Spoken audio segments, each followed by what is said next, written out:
इस सबसे बड़ी खबर के साथ और आपको दिखाने जा रहे हैं उत्तर प्रदेश की जीत की कुंजी क्या कैराना होगी। कैराना में 2022 जीत की कुंजी है क्योंकि आज खुद गृह मंत्री अमित शाह और बीजेपी के चाणक्य ने प्रचार की शुरुआत इसी कैराना से की है। सोचिए, सुबह से आप कैराना कैराना सुन रहे हैं। आपको बताने जा रहा हूं कि आखिर कैराना है कहां पर। देखिए कैराना कहां पर है, और जो कैराना इस वक्त सुर्खियों में है यही कैराना 2017-2019 में भी सुर्खियों में था। देखिए जरा, ये मैं आपको दिखा रहा हूं, ये है कैराना। दिल्ली से 97 किलोमीटर का रास्ता है, इसलिए सबसे पहले अमित शाह कैराना पहुंच गए प्रचार के लिए, और लखनऊ से कैराना का रास्ता लगभग 600 किलोमीटर से ज्यादा का है। यह कैराना इस वक्त सुर्खियों में है।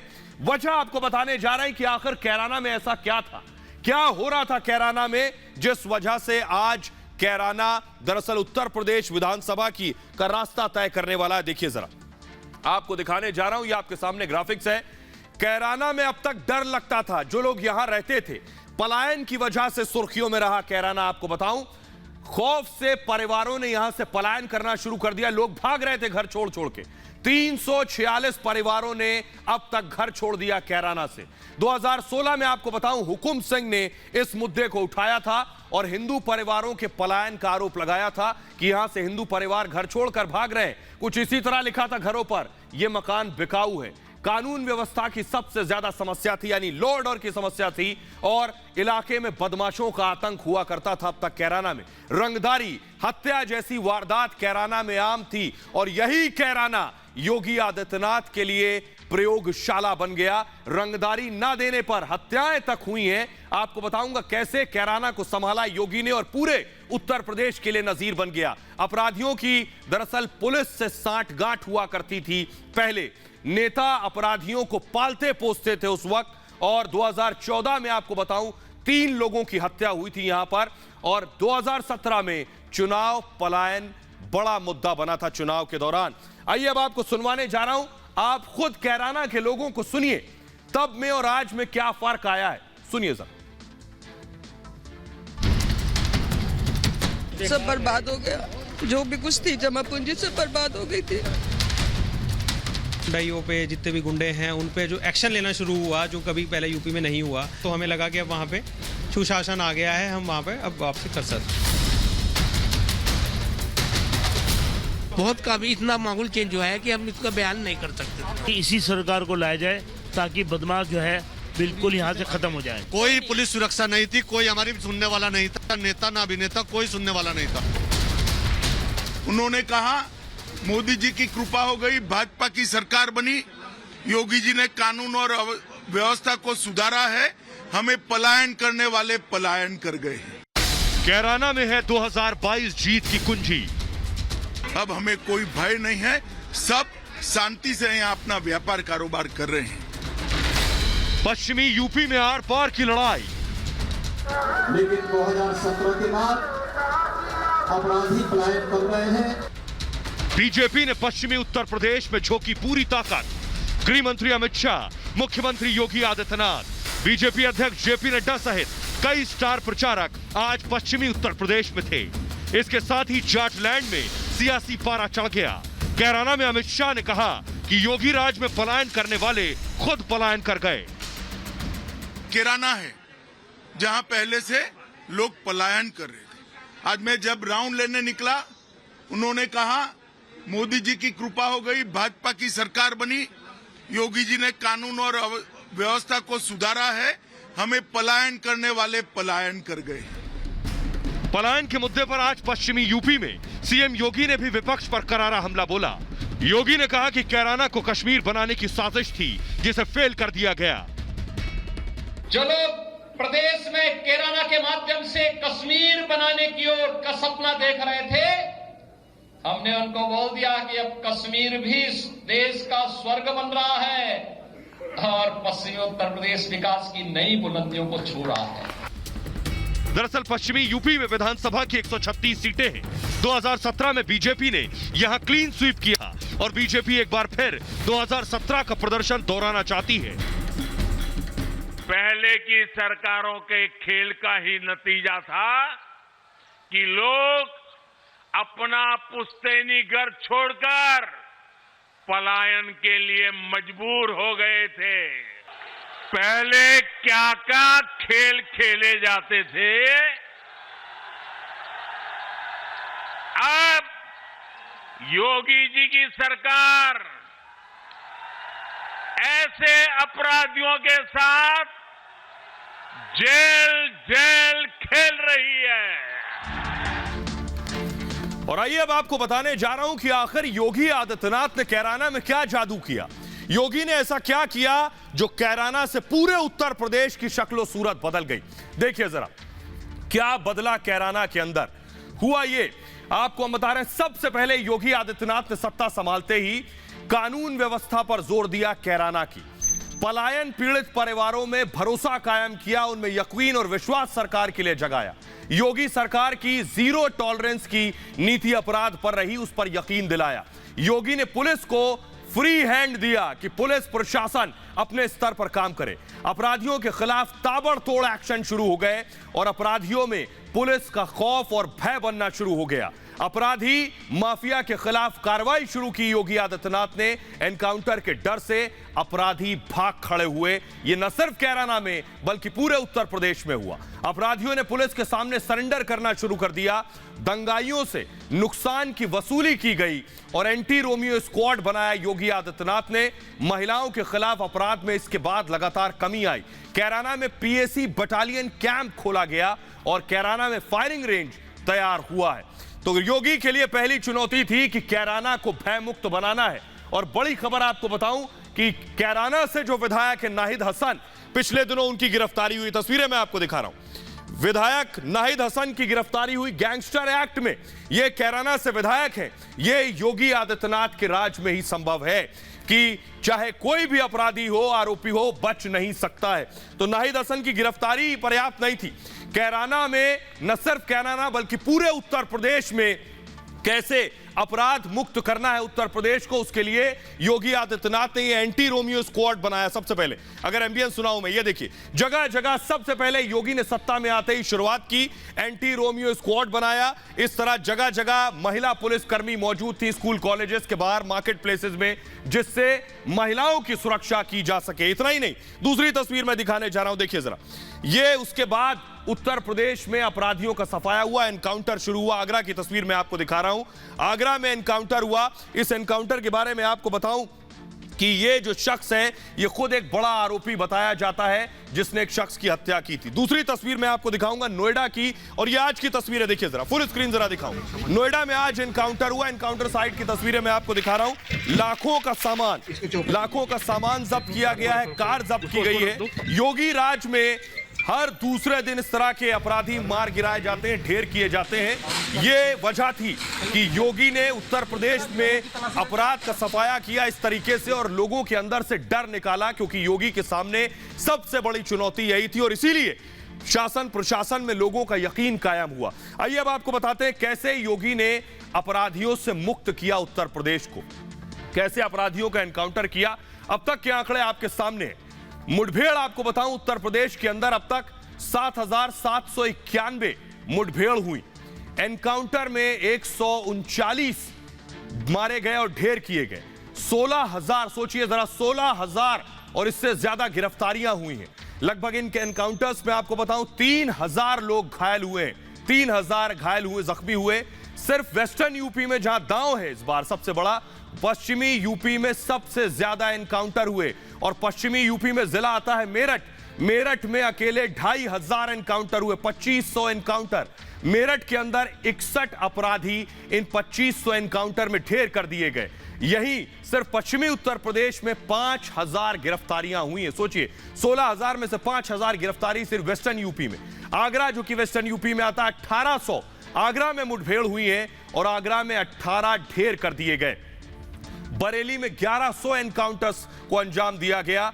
माफियाओं की 15 अरब की संपत्ति अब तक योगी ने जब्त की है। अवैध संपत्ति पर बुलडोजर चलाया है और अवैध जमीन पर गरीबों के लिए अब घर बना रहे हैं योगी आदित्यनाथ। यही वजह है कि योगी आदित्यनाथ ने उत्तर प्रदेश के चुनाव में उतरने के साथ ही इस मुद्दे को सबसे आगे रखा है कि उत्तर प्रदेश में सुरक्षा पहली प्राथमिकता। ये देखिए जरा, ये मैं दिखा रहा हूं कि सिर्फ एनकाउंटर से अपराध खत्म नहीं हुआ, लोगों में डर और खौफ पैदा हुआ। फुल स्क्रीन जरा तस्वीरें दिखाऊं कैराना की, ये देखिए जरा, एम्बियंस के साथ कैराना की है, सरेंडर करने पहुंचे कैराना में, वो तस्वीर मैं आपको दिखा रहा हूं।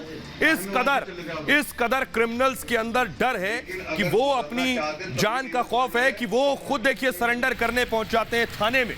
ये वो तस्वीर मैं आपको दिखा रहा हूं। दूसरी तस्वीर अब मैं आपको दिखाऊंगा संभल की। कैराना से थोड़ा आगे बढ़ेंगे, लगभग 225 किलोमीटर 223 किलोमीटर आगे बढ़ेंगे तो संभल आता है। संभल की तस्वीर दिखा रहा हूं, ये देखिए जरा, संभल में सरेंडर करने पहुंचा था ये शख्स। योगी आदित्यनाथ ने पूरे पश्चिमी उत्तर प्रदेश को इसी तरह से भय मुक्त बनाया। फुल स्क्रीन जरा तस्वीरें दिखाऊं और सुनिए जरा कैसे भीख मांग रहा है ये शख्स। सुनिए, ऐसे तो अपराधी है, सुनिए। मेरे बालक छोटे छोटे मासूम बालक है मेरे, 4 लड़की है मेरे पास, फलों का काम करा था भाई, मैं गलत साजिश में पड़ गया था। तो लगातार आप देखिए पिछले लंबे वक्त से जब से एनकाउंटर्स हो रहे हैं तब से इस तरह के सरेंडर सामने आ रहे हैं। आइए कैराना से और आगे जाएंगे, लगभग 13-14 किलोमीटर तो शामली है। शामली में देखिए ये सरेंडर करने की तस्वीर मैं आपको दिखा रहा हूं। ये पुलिस का खौफ है, ये पुलिस का डर है जो अपराधियों में बहुत जरूरी है। ये उत्तर प्रदेश में पिछले कुछ वक्त में देखने को मिला है। ये शामली की तस्वीर सरेंडर करने की मैं आपको दिखा रहा हूं। ये डर, पुलिस का खौफ बहुत जरूरी है। आइए आपको बताते हैं पिछले 5 साल में, लगभग 5 साल में अपराध पर कैसे लगाम लगा है। देखिए जरा क्या किया है योगी आदित्यनाथ ने और कैसे अपराध पर काबू पाया है, ये आपके सामने देखिए जरा। महिलाओं के खिलाफ अपराध में कमी आई है योगी आदित्यनाथ के शासन प्रशासन में। हत्या, लूट, डकैती की वारदातों में कमी आई है। डकैती की घटना में 40% की कमी आई है, 40% कम हुई है डकैती की घटना। लूट की घटना 23% की कमी आई है। बहुत से शहरों में सरेआम गुंडागर्दी और लूट हुआ करती थी, 23% की कमी है। इसके अलावा रेप के मामलों में 17% की कमी आई है। हत्या के मामलों में 11% कम हुए हैं। छेड़खानी के केस 2013 के मुकाबले 9% कम हुए हैं और महिला उत्पीड़न के मामलों में 64% की कमी आई है, 64%। दहेज हत्या के मामलों में लगभग 500% से ज्यादा की कमी आई है। बच्चों के खिलाफ अपराध में 29वें स्थान पर है यूपी और सबसे ज्यादा अपराधियों पर दोष साबित हुए हैं यूपी में। तो आइए अब आपको बताने जा रहे हैं, इसलिए बीजेपी का फोकस वेस्टर्न यूपी पर है और इसीलिए बड़े बड़े नेताओं ने शुरुआत वहीं से की है। सबसे पहले आपको दिखाऊं, ये देखिए जरा, ये उत्तर प्रदेश का नक्शा और जो पीले रंग का आप घेरा देख रहे हैं ये है वेस्टर्न यूपी। लगभग वेस्टर्न यूपी में 16 जिले आते हैं, 136 सीटें हैं। बड़े जिले ये हैं गौतम बुद्ध नगर, बिजनौर, मेरठ, मुजफ्फरनगर, गाजियाबाद, बागपत और सहारनपुर। ये बड़े जिले हैं यहाँ के और यही वजह है कि आज हर नेता पश्चिमी उत्तर प्रदेश में था। पहली तस्वीर में दिखाऊं जरा, योगी आदित्यनाथ आज बुलंदशहर में थे, प्रचार करने गए थे, डोर टू डोर कैंपेन कर रहे थे। योगी के अलावा आपको दिखाऊं बीजेपी अध्यक्ष जेपी नड्डा भी आज पहुंचे थे बिजनौर में। पश्चिमी उत्तर प्रदेश में बीजेपी के आज सब बड़े बड़े नेता थे और सिर्फ जेपी नड्डा ही नहीं, प्रदेश अध्यक्ष स्वतंत्र देव सिंह भी यूपी में थे, वो आज सहारनपुर में थे, पश्चिमी उत्तर प्रदेश का एक और जिला। तो आइए अब आपको दिखाने जा रहा हूं कि पश्चिमी यूपी की जंग आखिर क्यों दिलचस्प है। क्या उत्तर प्रदेश विधानसभा पश्चिमी उत्तर प्रदेश रास्ता तय करेगा, यहां का देखिए जरा क्या और कैसे वेस्टर्न यूपी के आंकड़े मैं आपको दिखाने जा रहा हूं। देखिए जरा, ये है 2017 के जो नतीजे थे वेस्टर्न यूपी के 136 विधानसभा की सीटें। देखिए जरा, बीजेपी को 109 सीटें मिली थी, तभी बीजेपी ने आराम से जीत का आंकड़ा तय किया था। सपा और आरएलडी को 22 सीटें मिली थी, बीएसपी को 3 सीटें और कांग्रेस को 2 सीट यहां से हासिल हुई थी। 2019 का चुनाव देखिए जरा, 2019 में बीजेपी को 90 सीटें मिली थी यहां से और समाजवादी पार्टी को 25, यानी जो मैं 2019 बता रहा हूं आपको, ये लोकसभा चुनाव है। लोकसभा चुनाव की जो सीटें थी उनको विधानसभा में जब कन्वर्ट करेंगे उस पैमाने पर बीजेपी को 90 सीटें, एसपी आरएलडी को 25, बीएसपी को 21 और कांग्रेस को 0 आती है। लेकिन हमारा जो रिपब्लिक का सर्वे वो कहता है कि बीजेपी को 75 से 87 सीटें मिलेंगी यहां पर, एसपी आरएलडी को 40 से 52 और बीएसपी को 4 से 6, कांग्रेस को 1 से 5 सीट मिल सकती है। तो आइए सवाल यह है कि पश्चिमी यूपी की लड़ाई बहुत तेज और बड़ी और तगड़ी होने जा रही है। ऐसे ही नहीं कह रहे, क्योंकि लगातार वेस्टर्न यूपी को लेकर अखिलेश योगी पर, योगी अखिलेश पर हमलावर है। लगातार बीजेपी हमला कर रही है कि समाजवादी पार्टी ने उन लोगों को टिकट दिया है जो आरोपी हैं, जो अपराधी हैं, उनको पार्टी में शामिल किया है। पहली तस्वीर नाहिद हसन, जिन्हें समाजवादी पार्टी ने कैराना से टिकट दिया था, गिरफ्तार हो गए हैं, फिलहाल जेल में है। दूसरा मैं आपको दिखाने जा रहा हूं मदन भैया। ये मदन भैया एसपी आरएलडी के ये उम्मीदवार हैं। 10 केस में आरोप है, 10 केसों में आरोपी है मदन भैया। तीसरी तस्वीर देखिए जरा, ये है मुहर्रम अली, सहारनपुर दंगे का आरोप है मुहर्रम अली पर। आपको बताऊं समाजवादी पार्टी इन्होंने ज्वाइन की है और इस पर बीजेपी हमलावर है। तीसरी तस्वीर मैं आपको दिखाने जा रहा हूं। तीसरी तस्वीर है अब्दुल्ला आजम, आजम खान के बेटे हैं, लगभग 2 साल के आसपास जेल में रहे हैं। अब्दुल्ला आजम को भी लड़ाने की तैयारी है।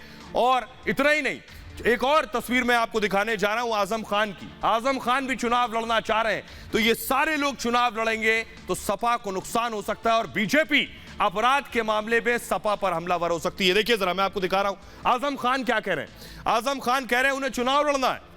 आजम खान ने बाकायदा सुप्रीम कोर्ट में अर्जी लगा दी है, चुनाव में हिस्सा लेने के लिए इजाजत मांगी है और अंतरिम जमानत याचिका दाखिल की है। आजम खान ने पार्टी के लिए प्रचार करना चाहते हैं। आजम खान अर्जी में उत्तर प्रदेश सरकार पर आरोप लगाया है, कहा है सरकार अवरोध डाल रही है और सीतापुर जेल में फिलहाल आजम खान बंद हैं।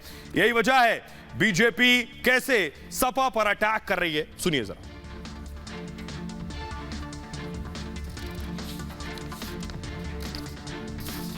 समाजवादी पार्टी की वो आदत जो 12 में थी वही 22 में भी है।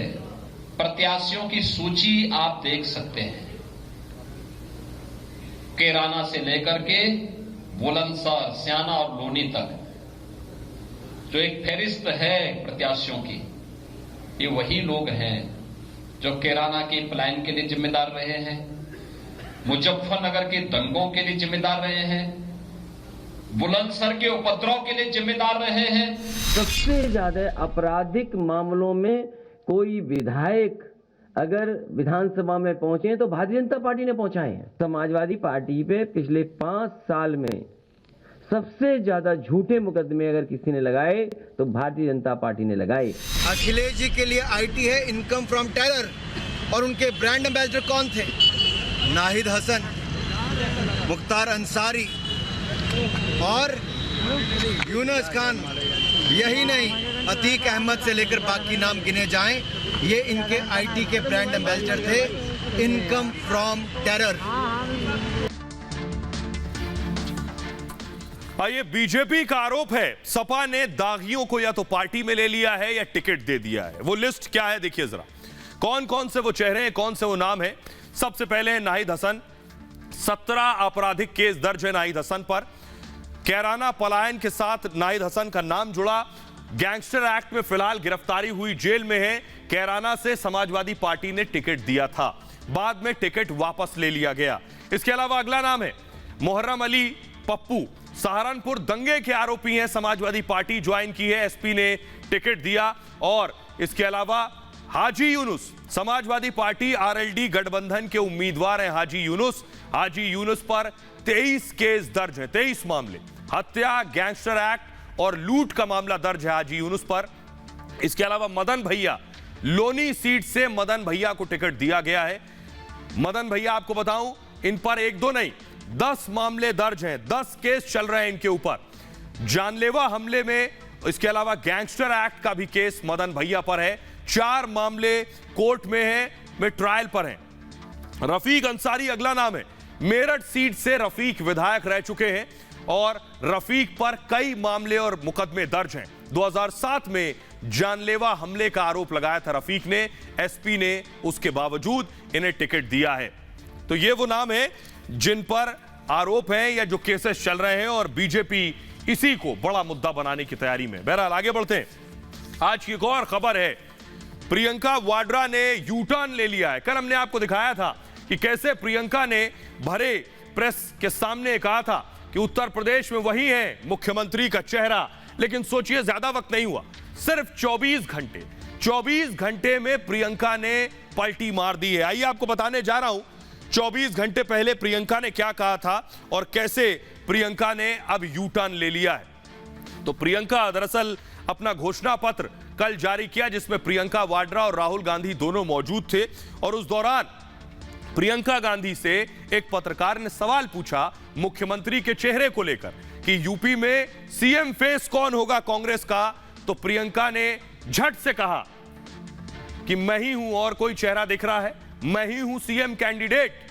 प्रियंका ने कहा हर जगह मेरा ही चेहरा दिख रहा है।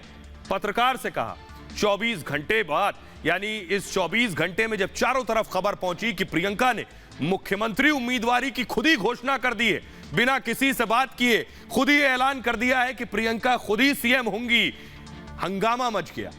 आज दोबारा प्रियंका क्या कह रही हैं? पार्टी सीएम का चेहरा तय करती है, मैं नहीं तय करती हूं। प्रियंका कह रही है हमारी पार्टी तय करती है 24 घंटे बाद, मैं सीएम का चेहरा नहीं हूं। अब प्रियंका कह रही है मैं मुख्यमंत्री कैंडिडेट नहीं हूं। चिढ़कर प्रियंका कह रही मैंने तो चिढ़कर कहा था कि मैं ही चेहरा हूं।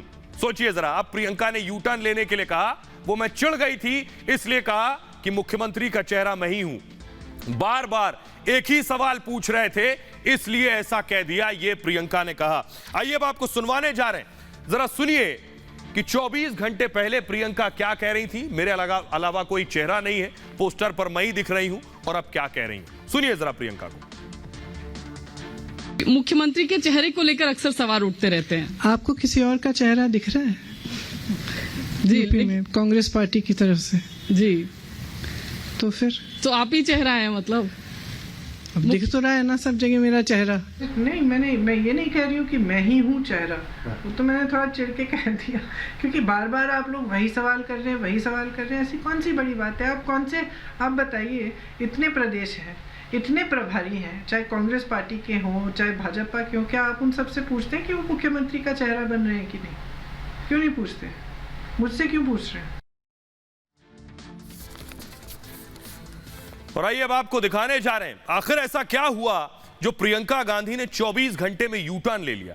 कल आपको हमने बताया था कि कांग्रेस की जमीनी हकीकत उत्तर प्रदेश में है क्या, और प्रियंका आखिर क्यों डर गई। जरा ये देखिए, प्रियंका के डर की वजह है ये, क्योंकि 24 घंटे के अंदर जब प्रियंका ने रिपोर्ट कार्ड देखा, उनका सच से सामना हुआ, रात भर सो नहीं पाई, तो सुबह उन्होंने कहा मैंने तो चिढ़कर कहा था कि सीएम का चेहरा मैं हूं। देखिए जरा, 2012 में जो विधानसभा चुनाव हुए, कांग्रेस का रिपोर्ट कार्ड देखिए, 28 सीटें थी, 28 सीटें कांग्रेस को मिली थी 2012 में। वोट परसेंट कितना था? 11.63%। उसके 5 साल बाद चुनाव हुए 2017 में, प्रियंका ने यह रिपोर्ट कार्ड देखा कि कांग्रेस की हालत खराब हो गई, 28 से 7 सीटों पर आ गई कांग्रेस। वोट परसेंटेज 11.5% से 6.2%। यह रिपोर्ट कार्ड ने प्रियंका को डरा दिया। इतना ही नहीं, अगला रिपोर्ट कार्ड देखिए जरा, लोकसभा चुनाव हुए, लोकसभा चुनाव की तस्वीर जब प्रियंका ने देखी, 2014 में 2 सीटें थी कांग्रेस के पास, सिर्फ 2 सीटें, अमेठी और रायबरेली। वोट परसेंटेज कितना था? 7.5%। प्रियंका ने देखा कि 2019 में जब चुनाव हुए तो सीटें 1 बची, यानी 5 साल में जो 2 से 1 सीट हो गई, सिर्फ रायबरेली अमेठी राहुल गांधी हार गए, और वोट परसेंटेज 7.5% से 6.36% हो गया। इतना ही नहीं, रिपब्लिक का सर्वे आपको दिखाने जा रहा हूं, वो और बदहाली की तस्वीर बयां कर रही है कांग्रेस की कि कितने बुरी स्थिति में पहुंचने वाली है। अब विधानसभा चुनाव की हालत देखिए, 3 से 9 सीटों के बीच में कांग्रेस को मिलने वाली है। 3 से 9 सीट पर आ जाएगी देश की दूसरी सबसे बड़ी पार्टी, और 6.9% वोट शेयर होगा, यह सर्वे कहता है। और यही रिपोर्ट कार्ड है जो प्रियंका को सोने नहीं दिया 24 घंटे में। इसी को देखकर प्रियंका ने पलटी मारी और कहा मैं तो सीएम कैंडिडेट नहीं हूं, पार्टी तय करती है सीएम कैंडिडेट। आइए अब आपको सुनाने जा रहा हूं, प्रियंका ने जिस आत्मविश्वास के साथ कहा था कि वही सीएम का चेहरा है, वही मुख्यमंत्री की कैंडिडेट होंगी, कोई और चेहरा दिखता नहीं। ये जब उनके अपने साथियों ने सुना तो वो मजाक उड़ाने लगे। वो पूछ रहे हैं कि प्रियंका और कांग्रेस ये कॉन्फिडेंस और आत्मविश्वास कहां से लेकर आते हैं। बीजेपी भी खिंचाई कर रही है, सुनिए जरा। आप देख रहे होंगे कि कांग्रेस टिकट देती है और वापस करने के लिए लोग कांग्रेस की खिड़की पे पहुंच जाते हैं कि भैया हमारा टिकट वापस ले लो। तो आज कांग्रेस की जो निगेटिविटी है, उस निगेटिविटी का कारण बना है कि जो पार्टी मुल्क की पार्टी थी आज मोहल्ले की महंगी हो गई है। तो उनको लगता है कि जो नकारात्मकता है वो वही उनकी ज़मीन है। तो अपनी ज़मीन का हाल देख लें, हाशिर देख लें। राहुल गांधी जी और प्रियंका जी से मेरी बात हो गई, बार बार हम बात करते थे, ऐसे नहीं कि बात नहीं हो गई। उतना कॉन्फिडेंस उनके पास कहाँ से आता है? कहाँ से आता है ये कॉन्फिडेंस? अगर है तो हमको थोड़ा उधार लेना पड़ेगा। देखिए, प्रियंका वाड्रा जी ने कल कहा कि मैं उत्तर प्रदेश का कांग्रेस का चेहरा हूं, मुख्यमंत्री खुद ही उससे पलट कर गई। तो साफ है, मैं लड़की हूं, मैं लड़ सकती हूं, नारा उनका खोखला है। अगर पत्रकार ये पूछ रहे थे कि क्या आप कांग्रेस की चेहरा हैं उत्तर प्रदेश में, तो अगर उन्होंने इसको स्वीकार किया था, लेकिन उनको एहसास हो गया कि अगर उत्तर प्रदेश में इस चुनाव में प्रियंका कहीं से लड़ भी नहीं रही हैं, एक सीट की भी संभावनाएं नहीं तलाश पा रही हैं, तो अब परिणाम आने के बाद फिर क्या होता, इसलिए वो अपने बयान से पलट गई। और इतना ही नहीं, कांग्रेस की पुरानी साथी, प्रियंका की पुरानी साथी अदिति सिंह अब उन्हें रायबरेली से चुनौती दे रही हैं। सुनिए जरा। रायबरेली सदर से 2017 में चुनाव जीती अदिति सिंह जी हमारे साथ हैं, जो इस बार भारतीय जनता पार्टी के टिकट पर मैदान में उतरी हैं। कैसे देखती हैं, चुनौती बड़ी है, छोटी है? कांग्रेस और भाजपा का डिफरेंस? कोई चुनौती ही नहीं है, एक तरफा चुनाव है। कोई जो कुछ भी कह रहा है, जाहिर सी बात है 10 तारीख को सारी चीज़ें क्लियर हो जाएंगी, पर कोई चुनौती नहीं है। और यदि चुनौती है भी तो कांग्रेस पार्टी तो बिल्कुल ही कोई चुनौती नहीं है। वो आप लंबे समय, मतलब आपका परिवार उसमें रहा, आप रही उसमें, मतलब उसको आप क्या ऐसी कमी रह गई, मतलब जिसको आप चुनौती के तौर पे इतना सब कुछ खत्म हो गया? आप देखिए, मैं जो भी कहूँगी अपने मुँह से, जाहिर सी बात है मैं अपनी तारीफ ही करूँगी, या ऑफ कोर्स मैं बीजेपी की प्रत्याशी हूँ तो अपनी पार्टी की मैं बढ़ाई करूँगी। और जाहिर सी बात है कि कुछ ना कुछ ऐसी चीज़ें मुझे लगी दिखी पार्टी में, बीजेपी में, कि मैंने पार्टी ज्वाइन करी और भगवान के आशीर्वाद से मुझे टिकट भी मिली, अपनी सीट से टिकट मिली। पर इट विल बी बेटर अगर आप यही प्रश्न रायबरेली की जनता से करें, गलियों में घूम के। वो आपको खुद बताएंगे कि क्यों वो कांग्रेस पार्टी से त्रस्त हो गए। रायबरेली एक ऐसा शहर है, एक ऐसी डिस्ट्रिक्ट है जिसने बार बार कांग्रेस पार्टी को मौका दिया, चाहे वो लोकसभा रहा हो, चाहे विधानसभा रहा हो, चाहे अन्य बहुत सारे जो छोटे बड़े चुनाव होते हैं। और मेन लोगों की यही शिकायत है कि ये लोग कभी आते ही नहीं हैं। जो वहाँ की एमपी हैं, जो वहाँ की सांसद हैं सोनिया गांधी जी, कभी पधारती नहीं है, कभी देखने नहीं आती हैं अपनी जनता को, कभी हालचाल लेने नहीं आती हैं। तो कैसे आप बार बार वोट मांगने के समय आप किस मुंह से आ जाते हैं? चुनाव के समय पूरे 5 साल आप लापता रहते हैं, बस और बस लोकसभा के टाइम आते हैं, बस और बस विधानसभा के टाइम आते हैं। तो जनता ये सारी चीजें इस बात से आक्रोशित है और सब समझती है, जनता सब देख रही है, हम भी जनता हैं, हम भी वोटर हैं।